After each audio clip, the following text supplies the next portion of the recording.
politics, religion, finances, all the topics your grandmother told you not to discuss with friends. And now, your host, Matthew Dowling, and today's guests on Commonalities. Hello, and thank you for tuning in to Commonalities. I'm your host, Matt Dowling. My guest today is Patty Columbia. Now, Patty is running for school director in the Brownsville Area School District. And Patty, we want to thank you for being on the show here today. And I wanted to give you a chance here at the top of the program to kind of do a little bit of a self-introduction. Tell me a little bit about yourself. Tell the voters a little bit about yourself and why you've chosen to run for school board. Well, first I'd like to say thanks to you, Matt, for giving me the opportunity to do the interview and to be part of this show. I was born and raised in Brownsville. I graduated actually salutatorian from Brownsville High School back in 1982. I left Brownsville. I went to college at IUP. Had a 4-year degree in business administration. And not long after I graduated from college in 1986, I went to work for Mellon Bank. I worked for Mellon Bank for about 20 years. The vast majority of my experience in Mellon was in the commercial loans department. I did do some work early on in my career in it were, interest-bearing instruments. I'm actually a computer programmer. So although I have a degree in business administration, I actually started my career. It was a hot field back in the mid-'80s, and I started out as a computer programmer. And so I was writing software for Mellon. And towards the end of my career at Mellon, Mellon Bank sold the retail department to Citizens Bank, and so I went to the risk management department in the finance department, and then not long after that, some of our systems that we worked on were offshore to India, and a large group of us, we lost our jobs. I actually was called back to Mellon, but when I went back, I wasn't as interested as working there, and I actually left Mellon and went to work for Highmark, and that's where I currently work. So I've been at Highmark I'll be starting my 18th year here in July, and the vast majority of my experience at Highmark is working in claims processing and then the provider area, and my system focuses mostly on pricing claims. So that's a little bit about my professional career. From a community standpoint and from a dedication to young people, I've been coaching my whole life. When I first moved to Pittsburgh, I left Brownsville not long after I graduated, and I lived in the South Hills of Pittsburgh for 20 years, moved around into different communities, and devoted a large part of my life to coaching. Coached for several years in Upper St. Clair, coached softball at Upper St. Clair High School, managed a lot of rec leagues, a lot of youth programs, got involved, went to St. Louis to Marillac, and was extremely involved there, was extremely involved with the youth, worked with their youth group program. And also, when I worked at Mellon, I was involved in a mentoring and tutoring program. It was a pretty intensive training program that a few of us from Mellon went through, and I spent several years doing mentoring and tutoring with kids on Perry Traditional High School on the north side. They were kids categorized as at-risk kids, and also kids from Schumann Detention Center. So it was a pretty intensive program. Got a lot of opportunity to work with, a lot of kids that don't have the same opportunities as, those of us who grew up in more stable homes. So it was actually a very, very interesting experience. And also was very involved in AAU basketball, which brought kids together from, all different socioeconomic backgrounds. So that was also an interesting part of my, my work with youth. I moved back to Brownsville, I think it was 2001, and immediately got involved at the youth group at St. Peter's, and I joined Brownsville Rotary and started to work with a lot of youth through our Student of the Month program. And then I got involved out at the rec center, started officiating and helping Wayne Schumar with the with the basketball program out at the rec center. And then one thing led to another, and started coaching both high school softball and basketball in Brownsville. So obviously, my entire life has been devoted to youth. I now work from home. I did travel to Pittsburgh daily, so that was a rough grind. But post COVID, we all work from home now, so it's made it a little bit easier to dedicate more of my time to youth. Sure. So I have to pause and ask you a question about computer programming in the 1980s. Now, you're not you didn't start when we were still using punch cards, did you? Or what was the platform that you coded on? Well, Matt, believe it or not, my first 3 or 4 college assignments were punch cards. Believe it or not, I am that old that I actually did do punch cards.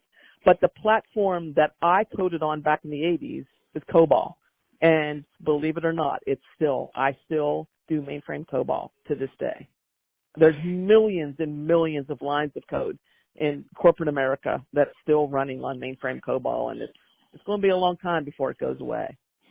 Yeah, during my time at the Boy Scouts of America in several different roles, our main national database was coded with COBOL, and I know they were going through some revisions when I left there 6 or 7 years ago, but up till that point they were still using that language.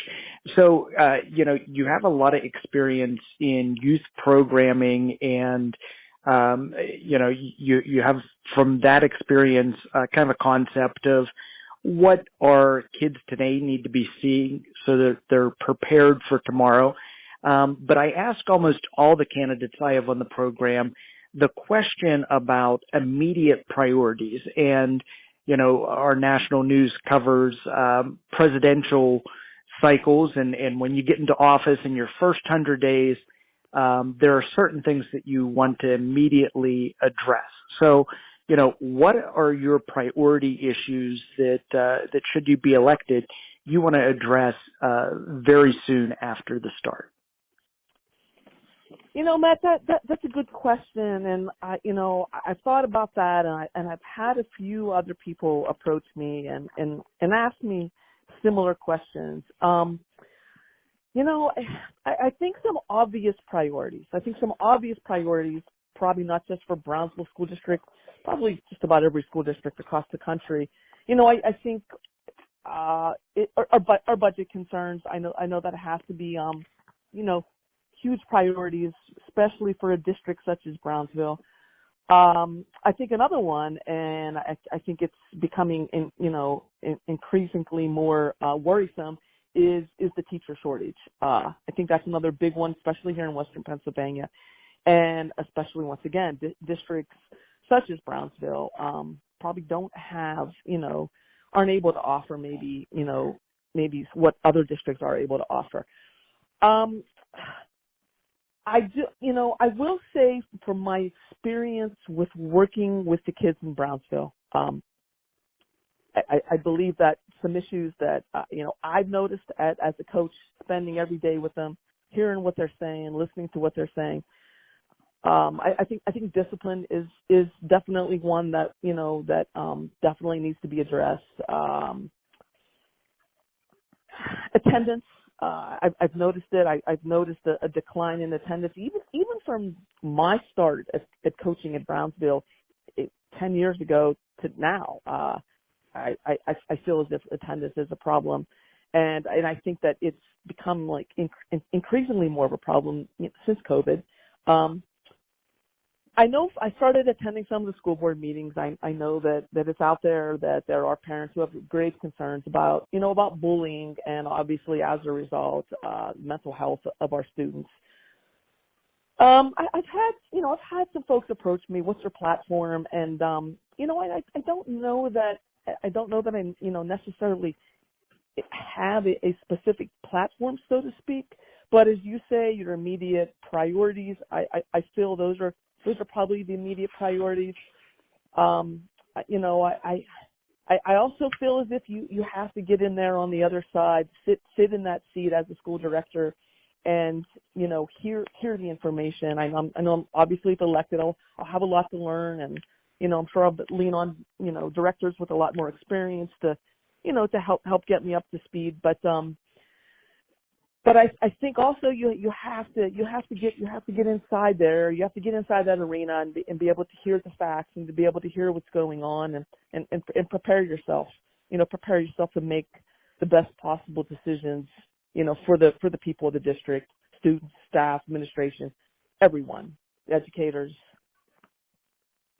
Sure. Those would be the top priorities at this point. So we've talked about your skill set and your experience as a youth mentor, as a coach, et cetera. So I'll skip my normal question about experiences or skills that make this position appropriate for you. But my follow-up is always, what differentiates you from other candidates that may be on the ballot? Basically what makes you not only a good fit, but the best fit for this position as school director?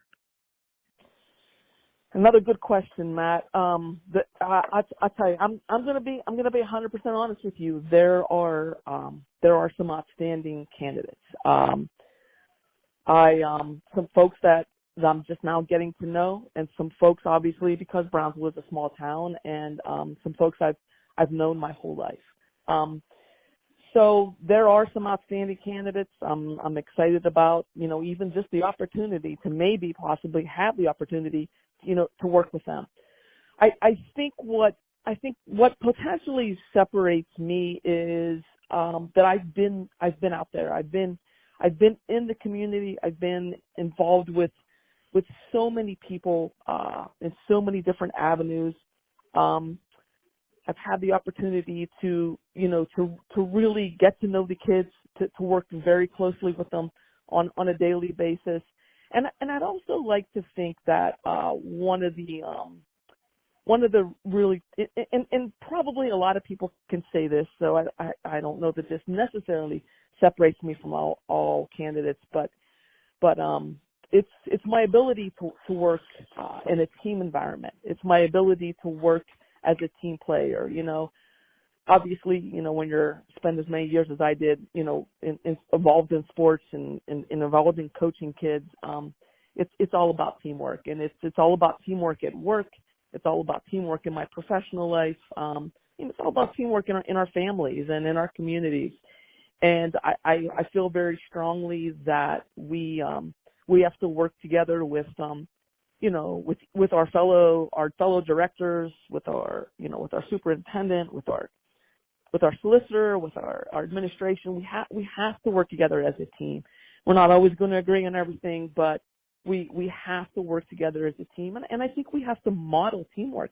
I mean, if we expect effective teamwork out of our staff and out of the administrators and our educators and our athletic teams and our band and in our extracurricular activities, then I think we have to model teamwork at the top. And I think it's something that I've excelled at in my professional career, and obviously something that that I've worked very closely with and very hard at in my my personal life, and where my passion is. And I feel it's probably one of my extraordinary skills that I bring to the table, and I think it's key in making positive change.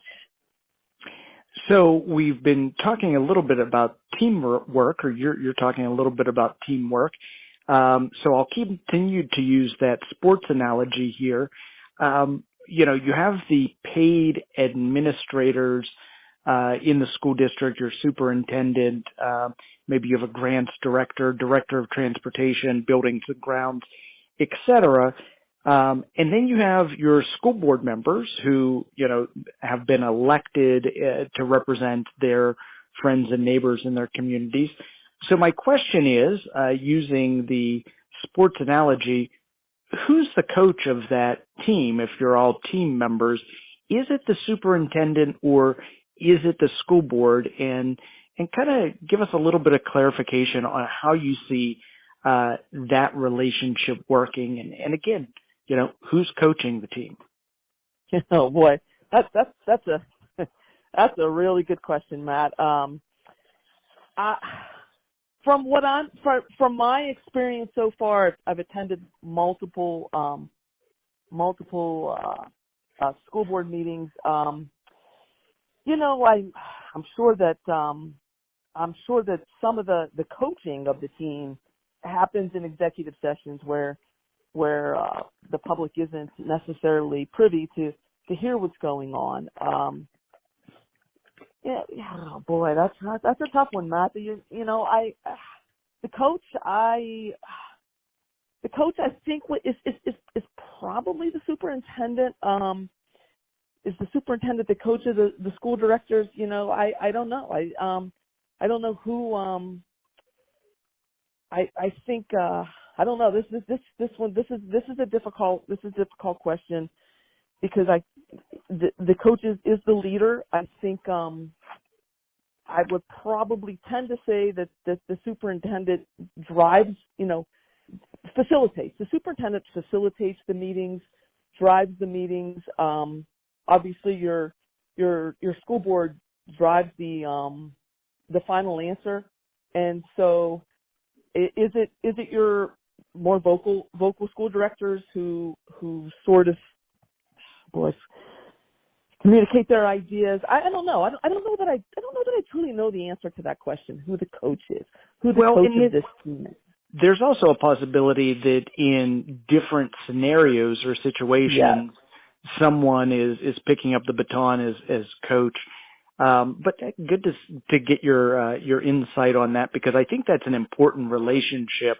And candidates for school director, in my opinion, really have to be relationship-based people, because not only are you dealing with the general public, the community, the parents, but then you do have those professionals that you have working basically for you, because you make the decision on who's in those roles as well. Well, we have to get our first break in here today on Commonalities. We'll be back in just a moment. Again, my guest today is Patty Columbia, and she's running for school director in the Brownsville Area School District. Patty will continue our conversation in just a moment. You're listening to Commonalities, where guests find common ground through uncommon conversations. We'll be back after this brief break to recognize our sponsors.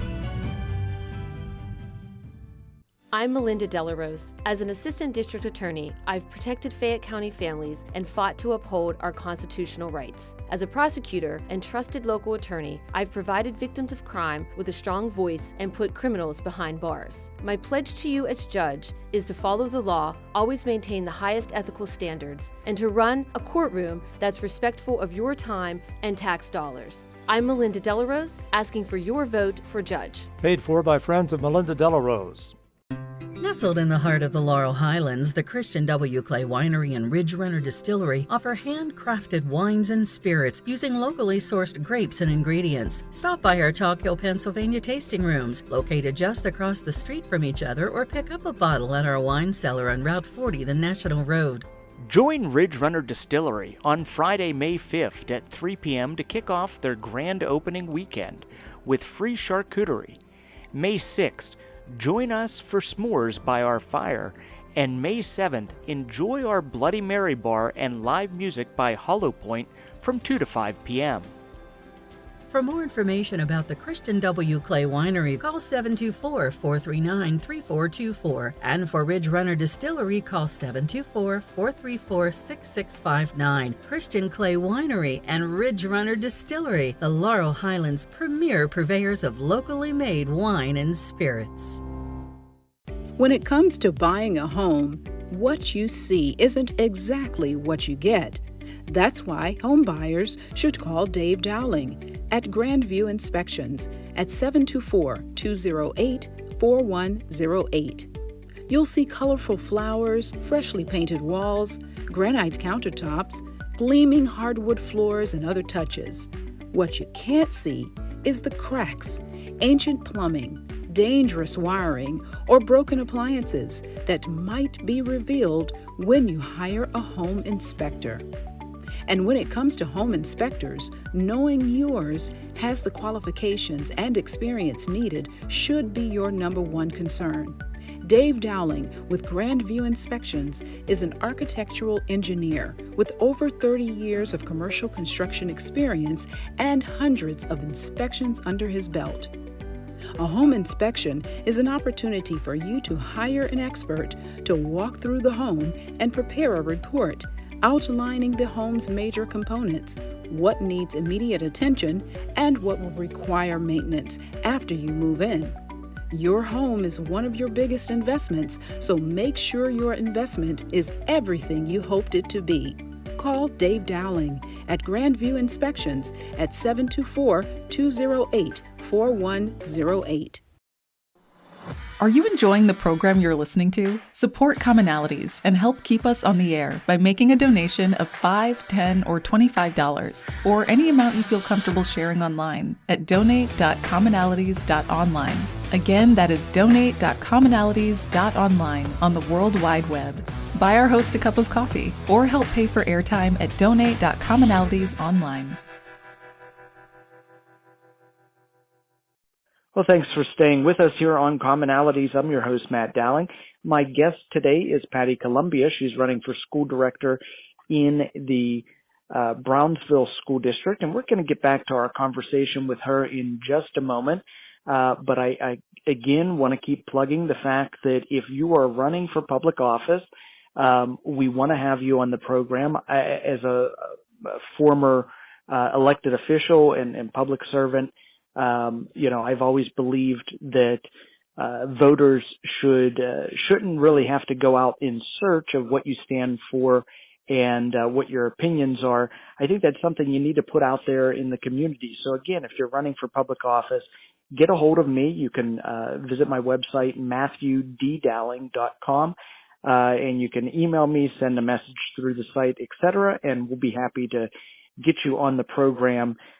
If not before the primary election, which is fast approaching, then before the general this fall. Patty, I want to thank you again for being on the program here today. We've already delved into a lot of your history, your experience, as well as some of your opinions as who's kind of in charge, the administration or the board. And we also talked about what your priorities are going to be should you be elected. So I wanted to move our discussion forward, and I want to ask about the process of taking a vote. So you're in the meeting, and you vote on something. You happen to be against this motion, against this decision that's being made, so you vote no. But then moving forward, I think it's important for the school district to show a united front. How do you get over the fact that basically you lost that small battle, but be supportive of the decision that comes out in the end? Well, I think that goes back to more of I think that goes back to more of the teamwork element of serving on a board that I was referencing. You are a group of folks working towards a common goal, and once again, you're not everyone is going to agree, and it's probably no different than a lot of projects that we work on, at work or in our jobs, or that not everybody agrees with the approach, and you work together to try to hash out what you feel is the best approach. And at the end of the day, whether it's aligns with your opinion as to how something should be accomplished, or whether it doesn't, I think it comes down to respect. I have an immense amount of respect for anyone who's willing to put herself out there to serve, in any public, in any public avenue. But particularly for me, serving on a school board, I have an immense amount of respect for anyone willing to do that. So I think it comes down to respect, to respecting everyone's opinion and, what we're all trying to do, whether we agree or we disagree. Sure. So my next question is one about accessibility to the community. As an elected official, I always took great pride in meeting with basically anyone who wanted to meet with me. I had an open door policy, and I think that's very important. But I think you also have to be honest and recognize the fact that when I was serving as a state representative, that was a full-time job with good compensation. Our school board members, on the other hand, are elected officials, but they're volunteers. They're not being compensated in any way. So how much dedication should they have to being accessible to the community? How can they go about being accessible to the community? And in opening a conversation, a narrative between constituents and themselves. Yeah, and I think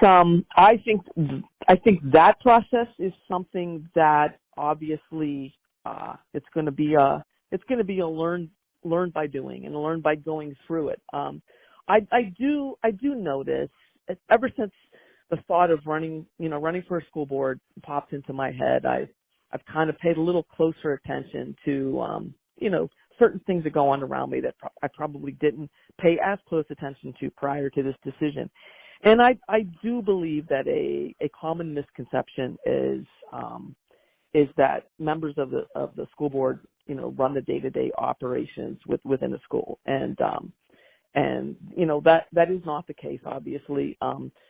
However, I do think making yourself available to the public is extremely important.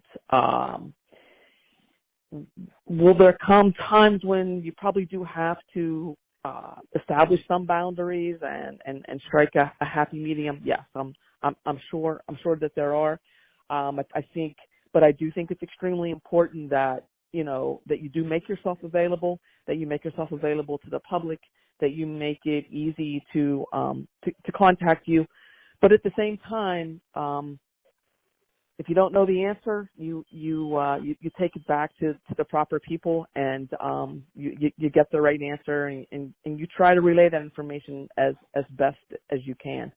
But obviously, the fundamental difference between serving on a school board and maybe some other political roles is that you're not, you're right, you're not a paid employee, and you're not a paid employee of the district.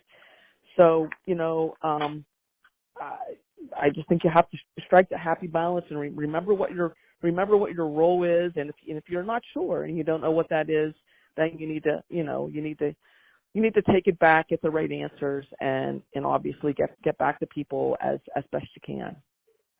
So while we're on the topic of communication, I guess one of my questions would be, what's the public relations role or responsibility of board members? And I'm coming at this from the direction that, the board sees a problem, they inform the superintendent comes up with a plan that the employees, the teachers, et cetera, can put into movement.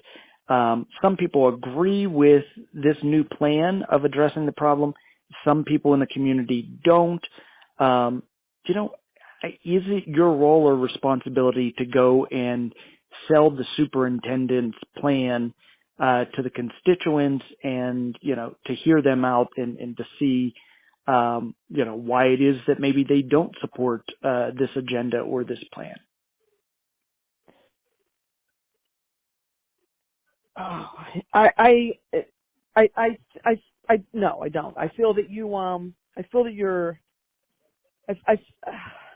your responsibility is to work with your fellow directors to vote on the plan, or to vote yes, to vote no, to vote to think independently, and to to react as best you can. I don't know that you're your role is to go out there and sell just sell the plan to the members of the community.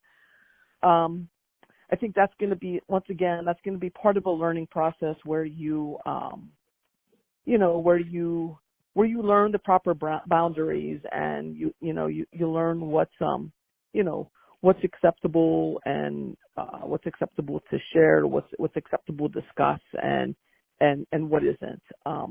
But I feel that your job is to work with your fellow directors to make the best possible decision and go from there. So kind of my final question, then we'll get our last break in, and then we'll come back for final thoughts and some contact information. But my last question before we go to break is sometimes called the magic wand theory. So you go to bed tonight and you say tomorrow, or when you wake up tomorrow, you say everything is perfect in the world of education in Brownsville School District. What does that look like? And maybe to simplify, what's your vision for education in the Brownsville Area School District?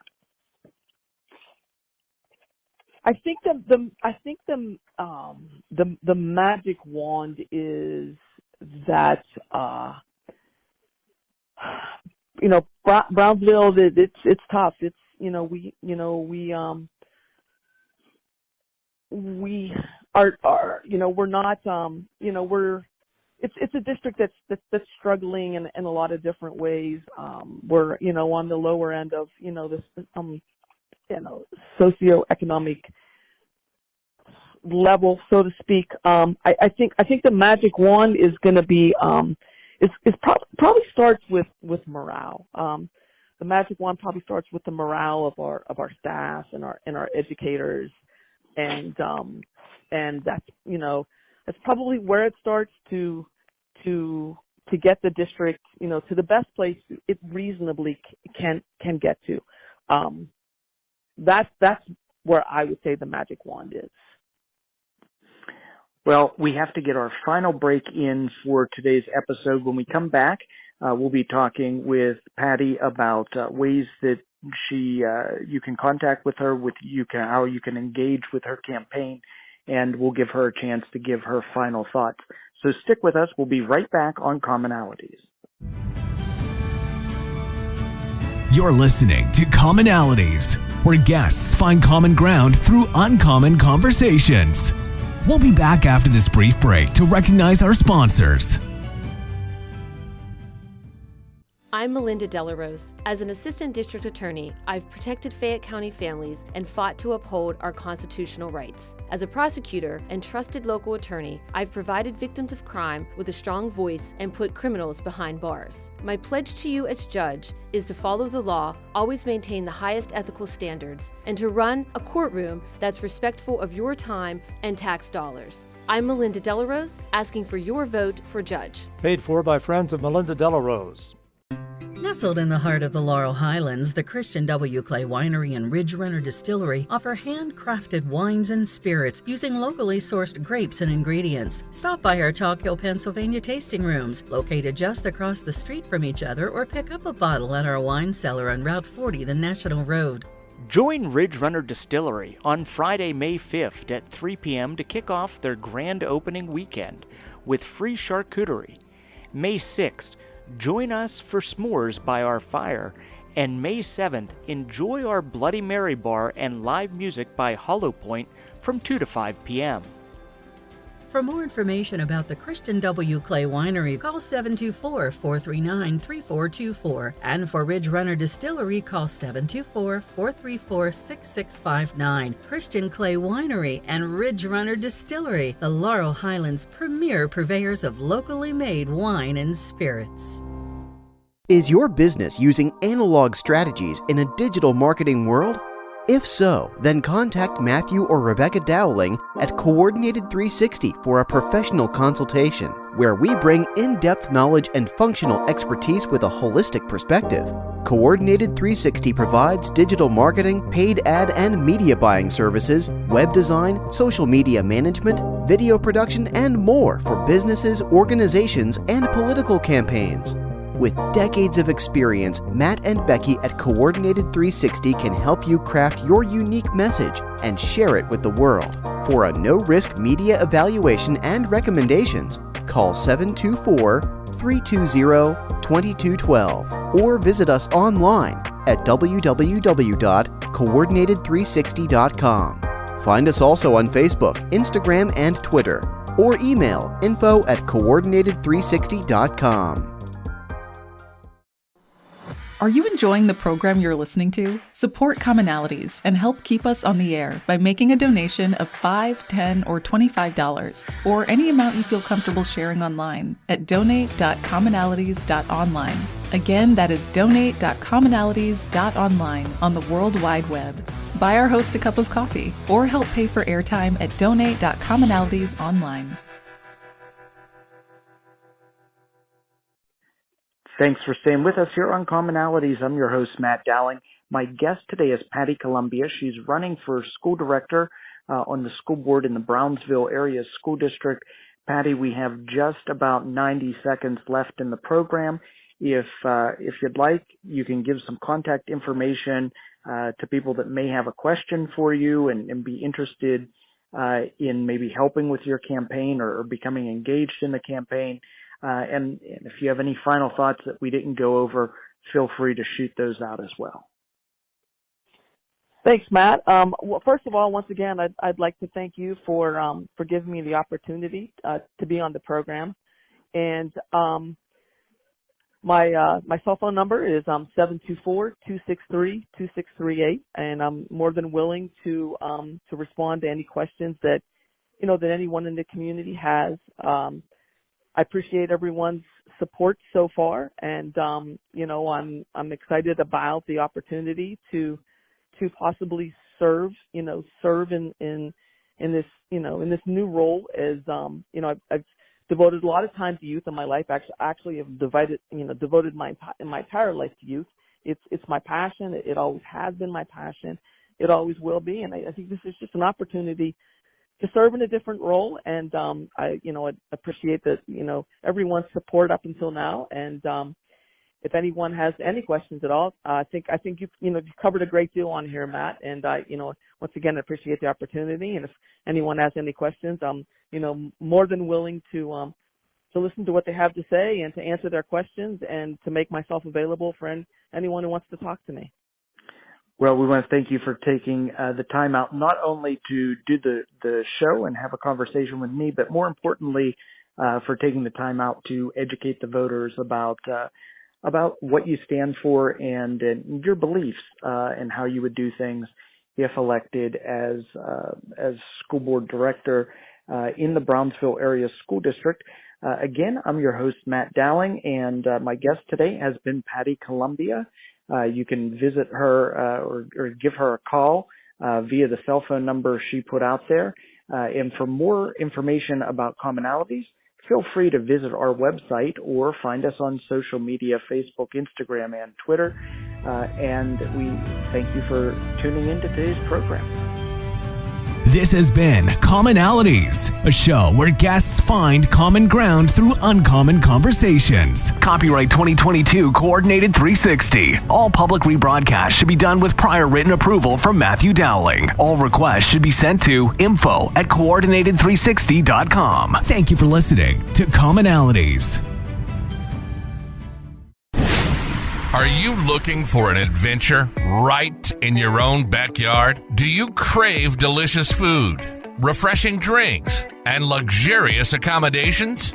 Then look no further, or listen rather, than All in a Day's Drive, the podcast that takes you on a journey through the great Commonwealth of Pennsylvania, history, the outdoors, hiking, skiing, shopping, and more. From the stunning landscapes and historic landmarks to the world-renowned attractions, we'll show you the beauty and wonder that Pennsylvania has to offer. All of this and more in just one day's drive. What are you waiting for? Hop in the car and join us for an adventure you'll never forget. Hi there, this is Matt Dowling, and I'm absolutely thrilled to announce the arrival of my new podcast on Thursday mornings following the 11 a.m. news on WMBS Radio 590 AM and 101.1 FM. Don't miss out. Learn about tourism in Pennsylvania by listening on your computer, iPhone, or AM/FM radio. This has been All in a Day's Drive. Don't waste a moment of time. Start planning your adventure in Pennsylvania today. All in a Day's Drive is a production of Coordinated 360. All rights reserved. For more information, visit www.coordinated360.com or www.matthewddowling.com. Portions of today's program may have been underwritten in some way by the attraction, location, or venue discussed on the show. Rebroadcast of this program may be done free of charge for the use of promoting tourism in southwestern Pennsylvania. When it comes to buying a home, what you see isn't exactly what you get. That's why home buyers should call Dave Dowling at Grandview Inspections at 724-208-4108. You'll see colorful flowers, freshly painted walls, granite countertops, gleaming hardwood floors, and other touches.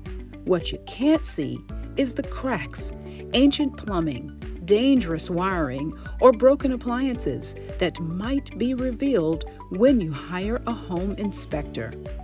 And when it comes to home inspectors, knowing yours has the qualifications and experience needed should be your number one concern. Dave Dowling with Grandview Inspections is an architectural engineer with over 30 years of commercial construction experience and hundreds of inspections under his belt. A home inspection is an opportunity for you to hire an expert to walk through the home and prepare a report outlining the home's major components, what needs immediate attention, and what will require maintenance after you move in. Your home is one of your biggest investments, so make sure your investment is everything you hoped it to be. Call Dave Dowling at Grandview Inspections at 724-208-4108.